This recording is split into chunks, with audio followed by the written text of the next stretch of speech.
Fala pessoal, Mário Vergara por aqui, sejam todos muito bem-vindos a mais uma aula de textos com áudio. Hoje começaremos a estudar este texto aqui que chama The Endless Tale, tá? E eu já vou começar aqui explicando o que significa The Endless Tale, que é o título da história, tá? The Endless Tale, tale quer dizer um conto, uma lenda, uma história, tá? É uma forma mais pomposa, mais legal de falar story, porque story é uma história que você conta, né? Agora, tale é uma lenda, um conto, ok? E aí, endless é sem fim, tá? End é fim, endless, sem fim. Então, the endless tale é a lenda, o conto sem fim. Vamos começar. Primeira frase do texto, in the far east, there was a great king. Aqui diz, no extremo oriente, in the far east, there was, tinha, existia, havia, there was, é aquelas coisas que você aprende como uma coisa só, né? Tinha, existia, havia, a great king, tinha um grande rei. O destaque aqui não é nem o there was, tá? Mas o far east. Por quê? Porque far east, far quer dizer longe, distante, tá? Vamos colocar aqui longe, distante, tá? E east quer dizer leste, né? Das direções norte, sul, leste, oeste. O east, pronuncia assim, ó, I-S-T. East, é um izinho longo. East, como se fosse assim, ó, east, ok? Então, far east seria o longe leste. É bem pro leste. O que é o longe leste? É o extremo oriente, né? O oriente é o leste. E aí longe é bem longe, extremo. Então, far east, para traduzir mais bonitamente, de uma forma mais bonita, a gente não vai falar no longe leste, no longínquo leste, a gente vai falar extremo oriente, tá? Então sempre que você vê far east, é extremo oriente. In the far east, no extremo oriente, there was a great king, tinha um grande rei, who had no work to do, que não tinha trabalho nenhum para fazer. Aqui não tem mistério, ó. Who had, que tinha no work to do, não trabalho para fazer, né? Ou seja, nenhum trabalho para fazer. No work to do, nenhum trabalho para fazer. Who had, que tinha. E aqui a gente vê o who, mais uma vez, aqui com sentido de que, se referindo a uma pessoa. No caso aqui é o great king, ó. A great king, who, um grande rei, que não tinha trabalho nenhum para fazer. Então a gente já viu esse uso do who com sentido de que. Então sem mistério aqui. Every day and all day long. Todos os dias e o dia todo. Então, a gente tem duas expressões aqui. A gente tem primeiro every day. Every day significa every é todo ou todos, day, dia. Então, seria todo dia, mas no sentido de todos os dias, ok? Quando você quer falar every day, separado, every day, você está dizendo, quando você quer falar todos os dias, não sei o que, você vai falar every day, todos os dias, tá? Embora eles não falem no plural, não é every days, tá? Não é. É sempre no singular, mas significa todos os dias. Então você vê como no inglês eles falam as coisas diferentes do português. Every day, todos os dias. And all day long. All day long, expressãozinha, essa sim, significa durante o dia todo, o dia inteiro. Quando você fica o dia inteiro fazendo alguma coisa, você fica all day long fazendo aquela coisa. Não dá pra traduzir palavra por palavra. Então porque all é todo, né? Todos, day é dia, longo é longo, então long é longo, então todos os dias longos, não dá. Então entende como uma coisa só. All day long. Every day, todos os dias, and all day long, e o dia inteiro, e durante todo o dia. He sat on soft cushions and listened to stories. Aqui a gente tem duas coisas interessantes. Primeiro, essa parte aqui, ó. He sat on soft cushions. Cushions são almofadas, tá? Cushion é almofada, cushions, almofadas. Soft quer dizer macio, macia. Então, soft cushions, almofadas macias. E aí falava que he sat on. Sat on é sentar em, tá? Esse sat aqui, sat é o passado do verbo sit. Sit é sentar, tá? Sit, sentar. Ele é um verbo irregular. Então, o passado dele, você não bota um ed aqui para formar o passado, como na maioria dos verbos. Na realidade, o passado muda completamente. Então, vira sat. Então, isso aqui, sit, sentar, né? Sat, sentou. Detalhe na pronúncia do sit é que é um i curto, né? Ele não é exatamente um i curto, ele é meio que uma mistura de i com e. É tipo um sit. Não é e, tipo set, mas é um no meiozinho ali. Sit, tá? É diferente, por exemplo, disso aqui. Isso aqui é seat. Aí é um I longo. Seat. Isso aqui é assento. Assento. Tipo, por exemplo, o banco de trás do carro é back seat. Back seat. Então, I. Quando você fizer o I longo, seat. Assento. Agora, um I curto, meio E, sit. Sit. Aí é sentar-se, ok? Então, sempre lembra de sit, seat. Longa. Pode puxar mesmo. Seat. No início é bom você enfatizar para você pegar a manha, tá? Então, e o passado de sit é sat. Então, he sat on soft cushions and listened to stories. E escutava histórias. Aqui a gente tem o verbo listen no passado. Esse sim com ED. Isso aqui tem som de D. Listened. Lembra que também não pronuncia esse T aqui. Então, não é listen, é listen, tá? Listened to stories. Quando você listen to alguma coisa em inglês. And no matter what the story was about. E não importa o que a história... Essa frase, tá? E não importa sobre o que a história... Sobre o que era a história. Essa frase, a gente traduziu ela aqui da maneira que a gente falaria em português. Que é, e não importa sobre o que era a história. Ou, e não importa sobre o que se tratava a história. Agora, em inglês, olha bem a construção. Se a gente traduzir o pé da letra, essa frase, and no matter what the story was about. Se a gente traduzir ela palavra por palavra, você vai ver que ela vai ser assim, ó. E não importa o que. Então aqui, and no matter what. Isso aqui é, e não importa o que. E não importa o que. Aqui eu quero sem sublinhado. A história era sobre, né? Então, the story was about. Literalmente, a história era sobre. And no matter what, e não importa o quê. Então, você vê que a construção do inglês é diferente da construção do português. Não aqui. Aqui eu fiz a mesma construção. Só que a gente não fala assim, né? Então, em inglês eles falam, e não importa o quê, and no matter what, the story was about. A história era sobre, about é sobre. Agora, essa é a construção do inglês. A construção do português, a gente não fala. E não importa sobre o que era... Não, a gente não fala, e não importa o que era a história sobre. A gente fala, e não importa sobre o que era a história. Então você vê que o jeito de falar em inglês e o jeito de falar em português é diferente. E você tem que simplesmente se acostumar com o jeito de falar em inglês. Mas por que é assim? Que eles falam assim, ok? Então, and no matter what the story was about, e não importa sobre o que era a história, he never grew tired of hearing it. Ele nunca se cansava de escutá-la. Aqui a gente tem duas coisas interessantes. Primeiro, essa parte aqui, ó. He never grew tired of. A gente tem uma expressão ali que é grow tired of. Deixa eu tirar o sublinhado, aumentar o tamanho aqui de volta. Grow tired of é uma expressão, tá? Significa se cansar de alguma coisa. Sabe quando você não aguenta mais? Você ouviu tanto aquilo que você ficou cansado de ouvir? Né? Esse ficar cansado de ouvir de tanto que você ouviu algo ou de tanto que você fez algo é grow tired of. Grow individualmente é crescer. Grow é crescer. Tired é cansado. Of, lembra que não é off, é of com V, tá? É crescer cansado de, tá? A gente não traduz assim porque tem que entender como é uma expressão. A gente significa ficar cansado de algo, tá? De tanto que você fez, de tanto que você ouviu. E o passado de grow tired of, o passado é grew. Grew tired of. É o passado. Ficou cansado de fazer alguma coisa. E esse grew é aquele... Não é grew, não é. É só um U assim, ó. Grew. Então, grew tired of. Então, no texto, ele fala assim, ó.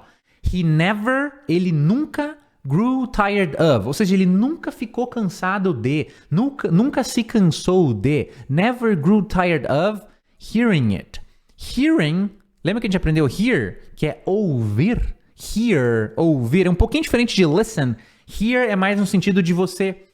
Por exemplo, você ouviu um barulho, né? Aí é você hear. Você hear o barulho, porque você ouviu ele. Listen é mais prestando atenção. Porém, tá? Então, listen é mais listen to music. Você está ativamente escutando a música, né? Agora, se você ouviu uma música no fundo, aí você hear. Né? Hear é mais para barulho. Só que em alguns casos dá para usar eles meio que com o mesmo sentido. Então aqui, hear e listen tá usado basicamente com o mesmo sentido, que é você ouvir a história, você tá ali ouvindo a história. Nesse caso é o mesmo sentido, tá? E aí eles usaram o ing, hearing, não, porque não é gerúndio aqui, não é ouvindo, mas é aquela coisa do ato de ouvir, né? Cansado de... Eles têm essa coisa em inglês, não dá para traduzir. Porque em português a gente fala, fiquei cansado de ouvir. Né, de ouvir, a gente usa o infinitivo, o ouvir, a forma do verbo mesmo. Agora, em inglês, eles não falam grew tired of hear. Não, eles grew tired of hearing. E é algo que com o tempo você vai se acostumando com esse uso de ing. Uma hora vira normal, né? Porque assim, ó, depois de um tempo, você acostuma que, vou dar um exemplo assim, cansado de, tired of, né? Vamos pegar aqui, ó, cansado de, vamos pegar essa estrutura aqui, cansado de, tired of, cansado de falar, né? Tired of speaking, é assim que fala, você não fala tired of speak, tá errado isso aqui, é tired of speaking. Aí você aprende assim, aí um dia depois você aprende cansado de ouvir, tired of hearing, não. Meu Deus, escreve certo, Maia. Hearing, né? Tired of hearing. Aí você aprende aqui. Aí outro dia você aprende tired of... Cansado de correr. Running, né? Run é correr, running... Run é correr. Running, tem que dobrar o N ali, porque é coisa ortográfica. É correr. Então você vai aprendendo. Tired of speaking. Cansado de falar. E você não fica perguntando, por que é assim? Você só aprende. Tired of hearing. Cansado de ouvir. Tired of running. Cansado de correr. Depois de você ver tantas vezes essa expressão, você simplesmente, você sabe que ela tá certa. E aí quando você vê alguém chegar lá e falar assim, ó, aqui é com D, né? Tired. Alguém chega lá e fala assim, ó, tired of, o cara quer falar que ele tá cansado de jogar, né? Play é jogar, né? Vamos pensar, cansado de estudar. Então ele fala que ele tá tired of study. Ele usa o verbo estudar. Aí você vai olhar, você vai olhar e vai dizer assim, tá errado isso. Não é tired of study, é tired of studying, né? Tired of studying. Porque, aí o cara vai perguntar, mas por que é tired of studying? Você fala, não sei, porque tired of study tá errado. Eu sei que é tired of studying. Por quê? Você sabe a regra? Aí você vai falar, não sei a regra, mas eu sei que é tired of speaking, que é tired of hearing, que é tired of running. Então, logicamente, cansado de estudar é tired of studying. Eu sei que essa estrutura demanda o ing ali no final do verbo. Então, você se acostuma com o certo e aí você cria quase que uma intuição. Não, isso aqui tá errado. Por quê? Porque eu já vi milhões de frases assim e todas não escrevem assim, né? Então, você tá entendendo? Não sei se ficou bem claro, mas você ver e rever esses padrões vai fazer que você desenvolva um feeling, uma intuição para os padrões corretos, ok? Então, agora que eu já saí um pouco do texto, voltando pro texto. He never grew tired of, ele nunca ficava cansado de hearing, né, de ouvir it. It é o quê? É a história. Tá falando da história. Lembra que o it, né, é o ele ou ela usado para algo que não é nem um homem nem uma mulher. Aqui nós estamos falando da história. Em inglês não dá para falar assim, ele nunca ficava cansado de ouvir ela, a história, de ouvir she. Não pode, porque é uma história, não é homem, não é mulher. Então, it, tá? Ela, a história. Ele nunca ficava cansado de ouvir ela, a história. Even though, tá? Estrutura muito usada no inglês. Even though quer dizer mesmo que, ok? Even though, mesmo que, even though. Cuidado para não confundir isso aqui. Tem várias palavras que escrevem parecido, tá? Mas tenta lembrar do som e não como se escreve. Even though, even though. Many of the stories, muitas das histórias. Many of the stories, quer dizer muitas das histórias. Outra estrutura bem legal. Many of the stories took hours to complete. Levavam horas para acabar ou para terminar. Aqui, é bem legal aqui porque a gente tem esse took, tá? Took, que é o passado de take. Take, ao pé da... individualmente, a palavra take, assim, isolada, é pegar alguma coisa, né? Se eu falar assim, take my hand, eu tô falando, pega a minha mão, take my hand, tá? Mas take é tipo get. É um verbo, são verbos em inglês que têm 1000 significados diferentes. Então, se você falar que algo tem uma expressão que é take time. Take time é pegar o tempo. Time é tempo. Take time, pegar o tempo? Não. Take time é levar tempo, né? Levar tempo. Se você falar assim, você quer falar leva tempo, né? Leva tempo. Aí você vai falar it takes time. Literalmente, it takes time. Isso, algo takes time, leva tempo. Tem que botar um S aqui por causa do verbo. Quando o verbo vem depois de he, she, it, tem o S. Mas a expressão, it takes time. Quanto tempo demora para aprender inglês? It takes time. Leva tempo, tá? Take time é levar tempo. E o passado de take é took. Took é o passado de tempo. Então ali, olha só como é que foi usado. Então lembra que take time é levar tempo. Took é o passado de take. Então took time seria levou o tempo, né? Que demanda tempo. Agora, a expressão ali é que as histórias, elas took, então vamos colocar aqui, Vamos colocar the stories, as histórias, took hours. Então, se take time ou took time é levar tempo, levou tempo, took hours ou take hours no presente é levar horas. Então, está especificando, levavam horas. The stories took hours to complete. Complete, completar, terminar, finalizar. Então, voltando. Many of the stories took hours to complete. Muitas das histórias levavam horas para completar, para terminar. E aí o rei falava: There is only one fault with your story. There is. Presta atenção nessa estrutura aqui, There is, tá? Agora eu vou até falar um pouquinho melhor dela, tá? É rapidinho, né? There is. Lembra disso aqui. Você vai aprender como uma coisa só, tá? Isso aqui quer dizer tá? There is, existe, tem. There is. There is a person. There is a person in the room. Tem uma pessoa na sala. There is a book on the table. Tem um livro em cima da mesa, ok? There is. Existe, tem. Qual que é o passado de there is? Tinha, existia, havia. É o que estava lá no começo do texto. There was, tá? Lembra, né? Lembra desses dois, tá? Havia, existia, tinha, tá? There is, havia, existia, tinha. There was, havia. There is, existe, tem. There was, havia, existia, tinha. Isso aqui são apenas maneiras diferentes de traduzir. Tenta não lembrar da tradução, tenta lembrar simplesmente do sentido, ok? Então, o rei dizia assim, There is only one fault. Somente uma falha. Only one fault with your story. With é com, tá? With, com. Então, o que seria com a sua história? Só que você vê que no inglês eles falam one fault with your story. Uma falha com a sua história. Agora, em português, a gente fala uma falha na sua história. Então, são formas diferentes de falar. O importante é se lembrar do sentido da frase, não da tradução, do sentido. There's only one fault with your story. Tem só uma falha na sua história. He often said. Ele frequentemente dizia. He, a gente aprendeu, said também, dizia. Often quer dizer frequentemente, tá? Esta palavra aqui tem dois jeitos de você falar ela, ambos corretos. Você pode falar often, que seria tipo assim, often, tá? Often, often. Ou você pode falar often, tá? Often, often, often ou often. Eu prefiro falar often porque eu acho mais fácil, tá?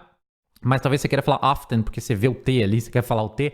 Mas assim, eu gosto de falar often, me acostuma também. Eu acho mais fácil, often, e aí eu me acostumo a não falar o T, igual lá que a gente aprendeu, né? Que tem algumas palavras que não tem o T, tipo listen, e então até a lógica deve ser até a mesma, né? Often, listen, não pronuncia o T aqui, nem aqui, tá? Mas no often, você pode pronunciar often. Often pode pronunciar o T. No listen, não existe listen, tá? Não existe. Listen é sempre listen. Agora, often ou often tem as duas pronúncias. Então, tem somente uma falha com a sua história. He often said. Ele frequentemente dizia. It is too short. Ela é muito curta. Novamente o it aqui, né, para dizer ele ou ela, né, para falar da história. It, a história, ela. Is é too short. Muito curta. Short, curto ou curta. E aí vai falar assim, para terminar aqui o texto. All the storytellers in the world were invited to his palace. Então, todos os contadores de histórias do mundo, né? Storyteller, né? Storyteller é um contador de história, tá? No plural, storytellers, tá? Então, todos os contadores de histórias do mundo, então, all the storytellers in the world were invited. Foram ou eram convidados, tá? Were invited, com D aqui, invited to his palace. Palace, não é palácio, não é palace. Esse palace, que é palácio, a pronúncia é tipo assim... É tipo um não é, palace, é tipo assim, palace, ou palace. Melhor forma de representar. Deixa eu até olhar a transcrição fonética aqui pra vocês, pera aí. Vou pegar aqui.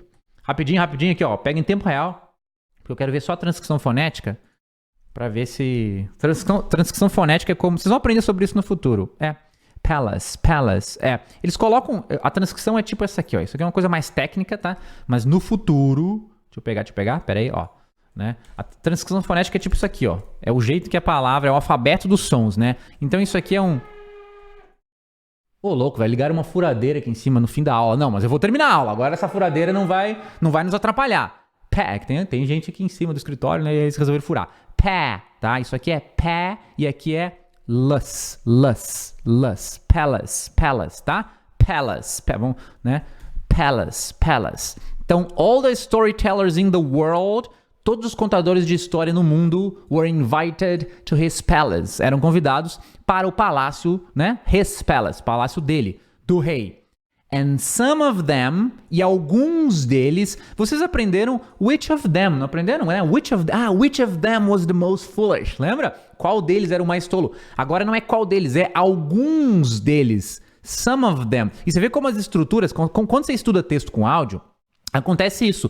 Se o which of them já estava claro para você, aprender o some of them fica muito mais fácil e faz sentido, ok? Então, some of them, alguns deles, told stories, contar, já aprendemos told, passado de tell, que é contar. Told stories, contavam histórias that were very long, muito longas indeed. E a gente vai terminar falando dessa palavrinha aqui, ó. Indeed. É um i longo, então é nd. Vou botar aqui, ó. Indeed. Então isso aqui é um n, é quase um e isso aqui. N e aqui deed, i longo. Então indeed. Indeed é uma palavra, eu adoro essa palavra, não sei se eu gosto do som dela. Indeed. Furadeira maldita. Não tem problema. Aqui, quem sabe faz ao vivo. A furadeira incomoda mais eu do que vocês, porque o microfone pega mais minha voz. Mas olha só. Indeed quer dizer, é uma palavra usada para você dar ênfase numa afirmação. Indeed, tá? É uma ênfase. Então ela é traduzida como de fato ou realmente, tá? Então aqui, ó, as histórias, elas eram very long, ok? Very long. Só que elas eram very long indeed. Então elas eram de fato ou realmente. Eu até vou mudar para de fato aqui no texto. Elas eram de fato muito longas. Very long indeed. De fato muito longas ou muito longas de fato, verdadeiramente. Ok? Pessoal, e com isso, e com a furadeira, a gente termina. Não sei se saiu a furadeira no vídeo, mas depois vocês comentam aqui embaixo se saiu a furadeira. Mas não atrapalhou, tá? Com isso, finalizamos aqui a primeira parte do conto The Endless Tale. Espero que vocês tenham gostado. Agora faz o estudo linha por linha, coloca tudo no Anki e a gente se vê na próxima aula. Um grande abraço e bons estudos. Tomara que a furadeira vá embora. Falou!